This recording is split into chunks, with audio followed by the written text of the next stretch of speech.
Support comes from the Missouri Forest Products Association. Missouri produces wood pallets, railroad ties, white oak barrels, hardwood floors, and more.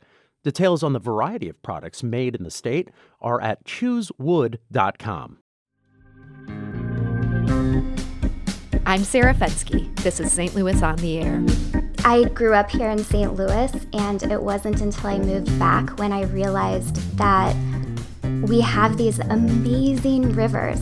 In this landlocked part of America, the sea is far away, and the major challenges and threats facing our oceans, from coral bleaching to floating masses of garbage, can also seem far removed. But in reality, we're much more connected to the globe's oceans than we think. A water bottle we discard can blow into a creek. It can then flow into the River Des Peres and float down the Mississippi River into the Gulf of Mexico. It is exactly what the city made it to do, which was to take all your stormwater, get it out of the city as quick as possible to prevent flooding. But the problem is, and it backs up into the Mississippi River, then you get to see all of the trash that's coming out of your city and the horror that is the River Des Peres. St. Louis resident Josh Wilson sees no separation. He's a co-founder of Blue2Blue Conservation and an avid scuba diver, and he knows that some of the biggest issues can be addressed right at the source, in our urban waterways. That's what drives his involvement in a new project called Trash Free St. Louis. The yearlong pilot involves 3 trash traps. The traps prevent litter from floating further downstream. On Monday morning, Wilson and a handful of others gathered on the banks of Deer Creek in Maplewood. They were there to celebrate the trash traps installation. After some opening remarks, Wilson strode effortlessly down a steep embankment. Wearing green rubber boots and a big grin, he stepped into the shallow stream towards the new trap. Our producer, Evie Hemphill, was there, attempting to follow him down to the water's edge. It's a little bit easier if you walk over that way. It's not quite as steep, if that's helpful. That is helpful, thank you. I'm here along Deer Creek, which flows into the River Des Peres. And it's a little challenging to get down to the edge of the actual water. There's just a lot of brush and definitely some trash. He just went straight down the bank with his waders on. That I don't have quite the same equipment with me. You need muckers, yeah, big waders for this. How deep is the water where the trap is sitting? It's about 1.5 foot of water. During flood stages, it can rise and fall 5-6 feet, so it'll get pretty deep during that stage. Regardless of the water level, the trap should capture floating trash, for example, a plastic water bottle heading down the creek. Right now, it will just float, and the buoys on the side will collect it'll siphon the garbage into the cage.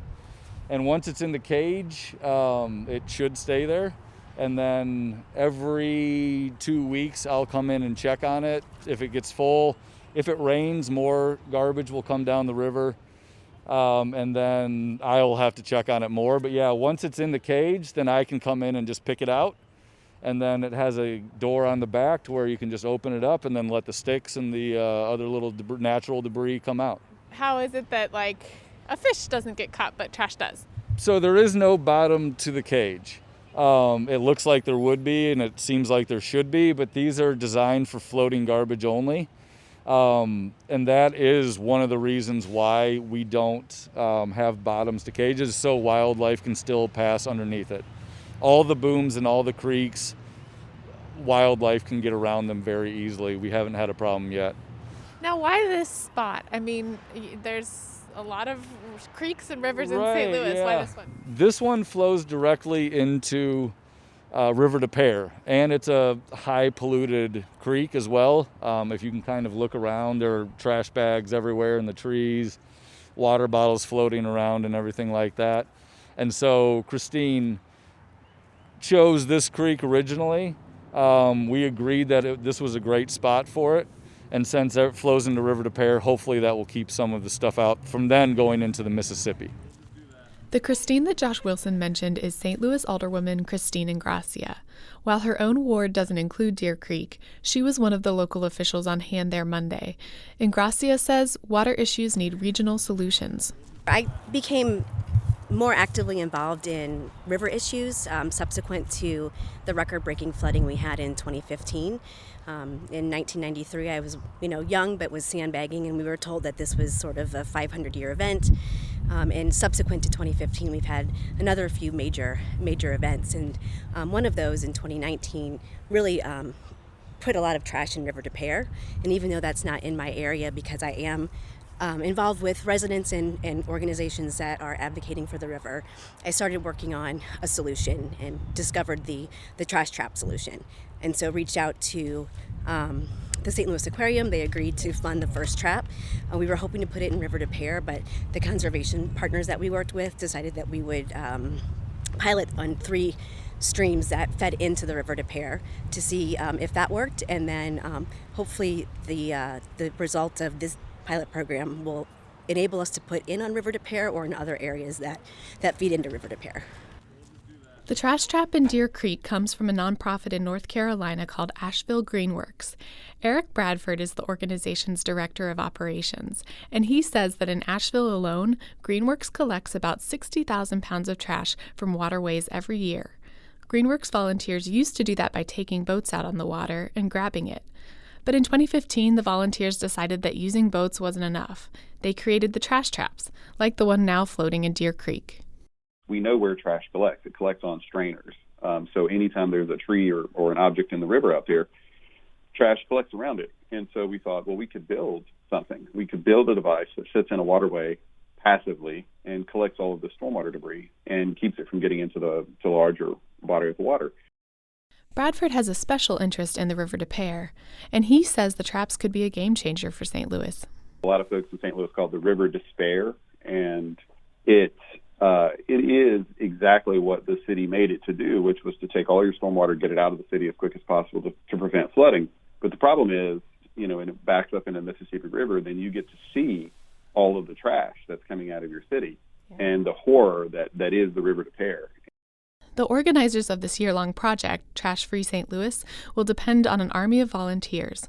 One person they can count on is Mark Fingerhut. The St. Louis resident knows the dirty waterway that is the River Des Peres like few others do, and he was on hand to volunteer at Monday's trash trap launch. I've been paddling around the St. Louis area for probably 10 years and just being out on the waterways, experiencing everything the wonderful parts of it, but also seeing some of the more urban waterways. You see some trash and things that it shouldn't be there. So I just kind of looked into what are the different groups around that do trash cleanups and things like that. So I've tried to get involved in as much of those as I can. So some of the local ones here, along with Missouri River Relief, which they do river cleanups all along the Missouri River within the state of Missouri. So really great groups out there. So what do you expect for your involvement with this particular site, for instance, to look like over the next year? I think if it pulls any trash out of the creek, that's a positive thing. That's awesome. I don't know how much it'll do. I'm really interested to see how it will work here in the creek. But I've actually paddled this stretch of creek before, so I know that there is garbage that does come through, especially during high water. So really excited to see what it can do, and also seeing if this could be a template to use in other waterways throughout the city. Along Deer Creek, you can feel a real sense of hope.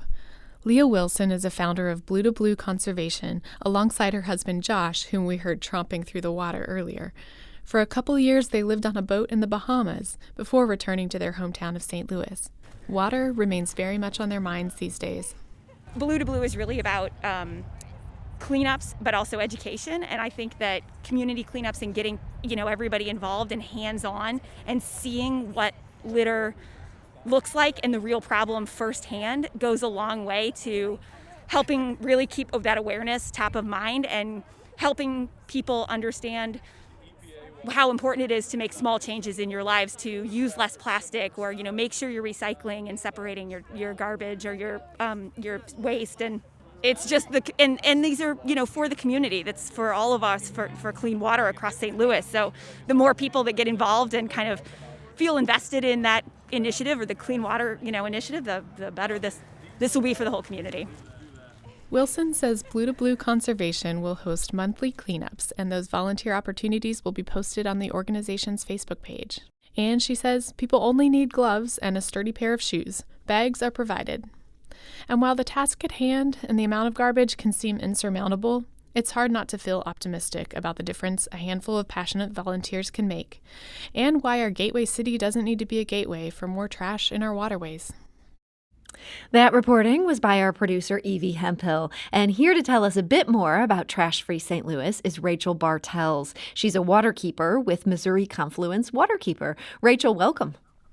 Hi, Sarah. Thanks so much. So we heard a bit about the River de Pere there. It's long been derided as a glorified sewer. Have you seen some horrifying examples of people treating this watershed like a garbage dump? Oh, yes, absolutely.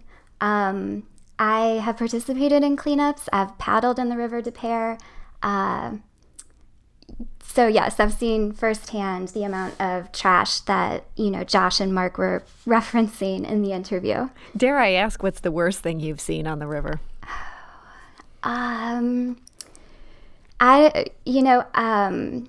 Things that people flush, like personal care products and diapers and things like that, yes. Yeah, okay. You've painted enough of an image there. I'm going to move on to a more positive question. And so you have these 3 traps being installed this spring. That might seem like a relatively minor thing in the grand scheme of things. What kind of impact do you see them having? That's a great question. This is a pilot project. So the whole point of it is to see what is possible, what we can do, what happens, what works in Missouri's streams, and kind of tailor the solutions for our region. So we want to note that Trash-Free St. Louis isn't just trapping the trash. You also plan to analyze it. Volunteers in St. Louis will log what they're finding into spreadsheets. Michelle DeHaven works with the Wichita State University's Environmental Finance Center, and she'll be turning this trash into data.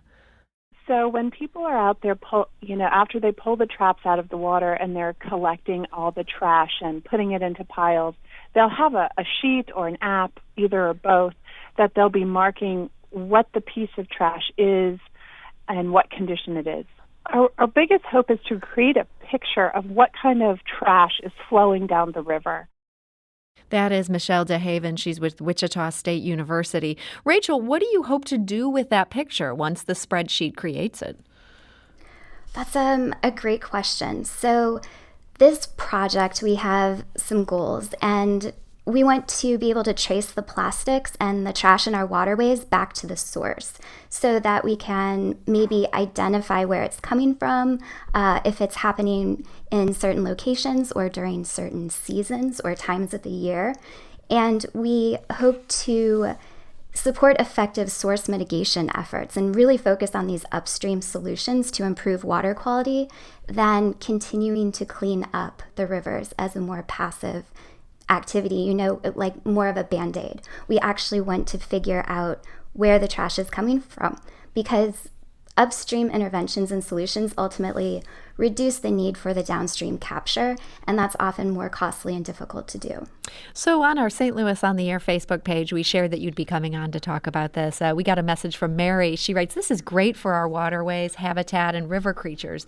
Is there any plan to reduce the waste coming into the system? In Kirkwood, students are working with local stores to reduce plastics by encouraging no straws, reusable shopping bags, and refillable cups."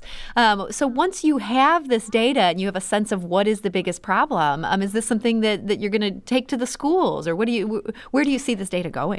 Absolutely.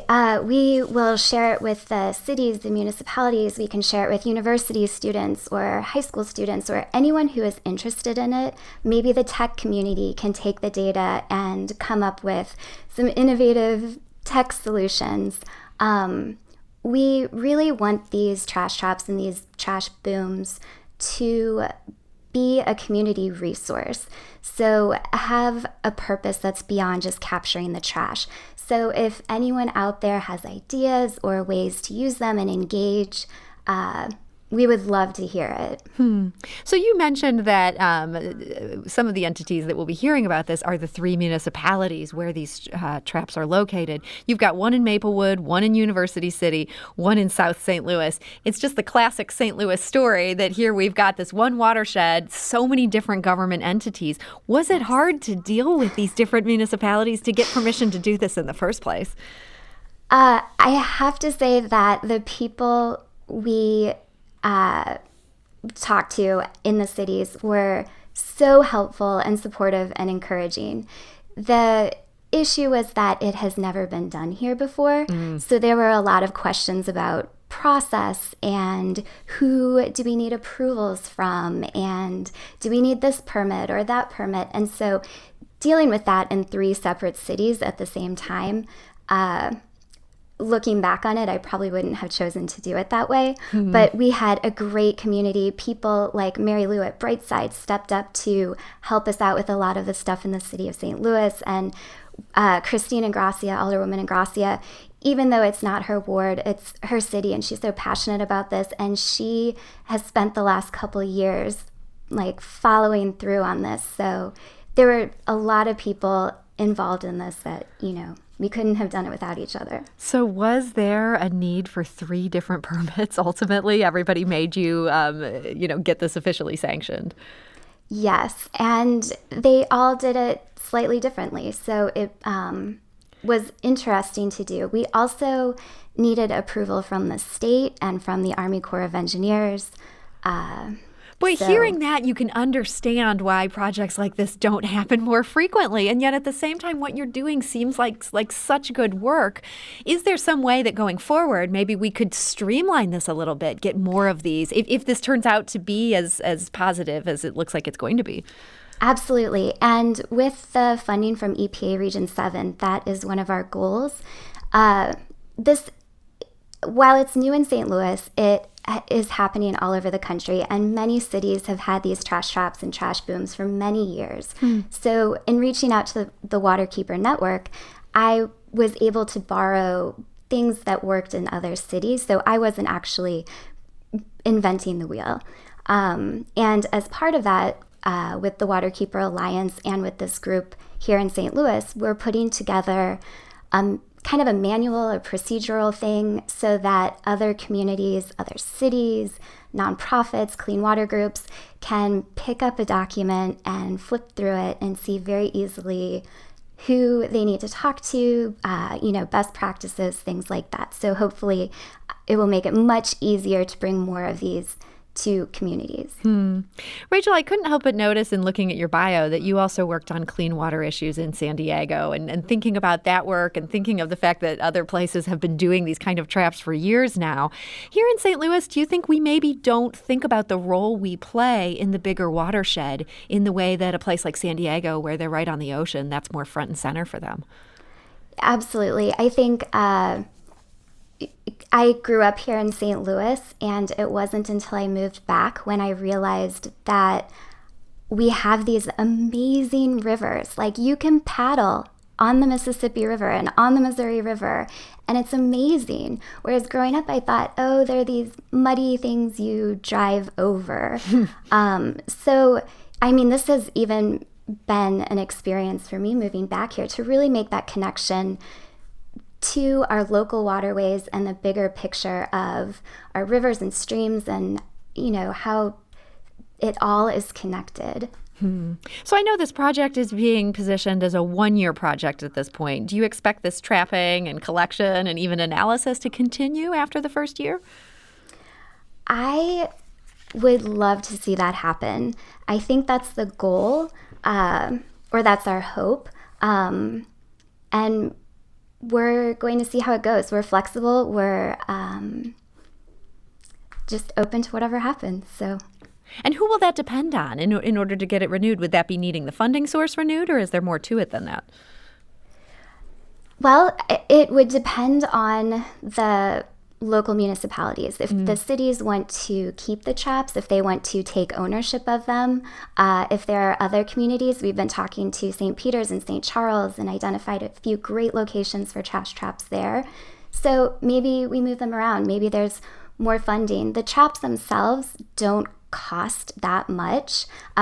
If we were to put one across the entire River des Peres, that is a different story. But these smaller streams, they're more affordable. It's really the maintenance of them. So finding someone who's responsible for that, and Josh and Leah at Blue2Blue are just amazing and the perfect people for this. And we're trying to raise additional sponsorship money for them to help support them in cleaning these out. So that's kind of the goal. You know, Josh and Leah will continue to do these trash cleanups, Mark Finger Hut, stream teams, everybody out there who's doing such a great job cleaning up our waterways will continue to do it. And hopefully these trash traps will continue to be a useful tool. Well, Rachel Bartels of Missouri Confluence Waterkeeper, I want to thank you so much for joining us today and telling us about it. Thank you so much for having me. This is St. Louis on the Air on St. Louis Public Radio, 90.7 KWMU.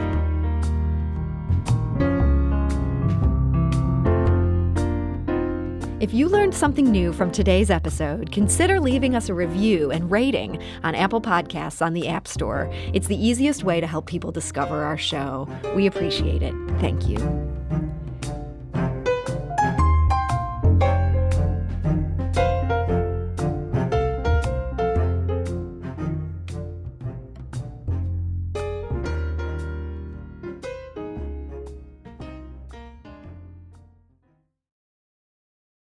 Support comes from the Missouri Forest Products Association.